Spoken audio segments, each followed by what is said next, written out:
विजयनगर साम्राज्य में राजा कृष्णदेवराय अपने दरबारियों और जनता को न्याय देने के लिए प्रसिद्ध थे।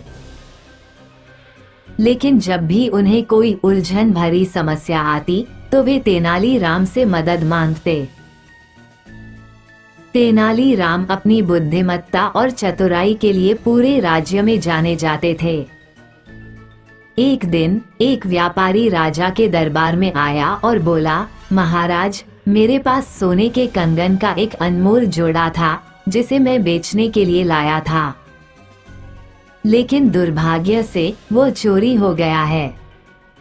कृपया मुझे न्याय दिलाएं।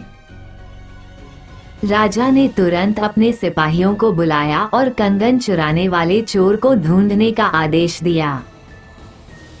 लेकिन सिपाही कई दिनों तक ढूंढने के बाद भी असफल रहे।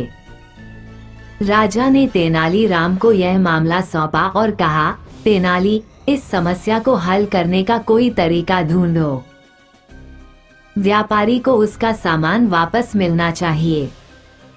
तेनालीराम ने सोचा कि इस चोरी को चतुराई से हल करना होगा।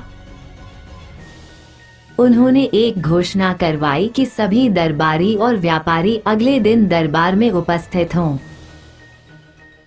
अगले दिन जब सभी दरबार में एकत्र हुए, तेनालीराम ने एक बड़ा घड़ा मंगवाया और उसमें पानी भरवाया। फिर उन्होंने कहा, यह एक जादुई घड़ा है। जो व्यक्ति चोरी का दोषी होगा, इस घड़े में हाथ डालते ही उसका हाथ काला हो जाएगा। सभी लोग डर और उत्सुकता से तेनालीराम की बात सुन रहे थे। उन्होंने सभी को बारी बारी से घड़े में हाथ डालने का आदेश दिया।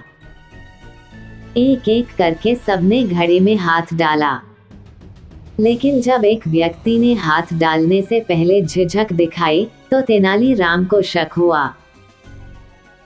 फिर भी उसने घड़े में हाथ डाला, लेकिन जब उसने अपना हाथ बाहर निकाला तो वो साफ था।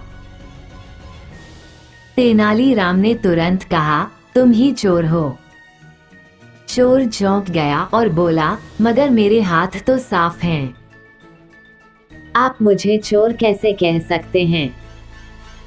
तेनालीराम ने मुस्कुराते हुए उत्तर दिया, मैंने घड़े के पानी में कोई जादू नहीं किया था।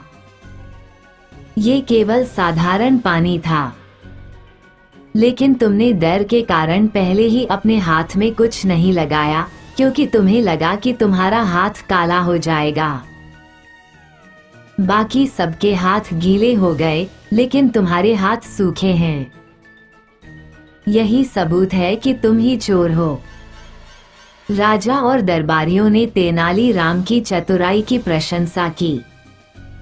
चोरी के कंगन व्यापारी को वापस दे दिए गए। राजा ने कहा, तेनाली, तुमने एक बार फिर साबित कर दिया कि चतुराई और समझदारी से कोई भी समस्या हल की जा सकती है। तेनालीराम ने उत्तर दिया, महाराज, सत्य हमेशा जीतता है, लेकिन इसे उजागर करने के लिए धैर्य और चतुराई की आवश्यकता होती है।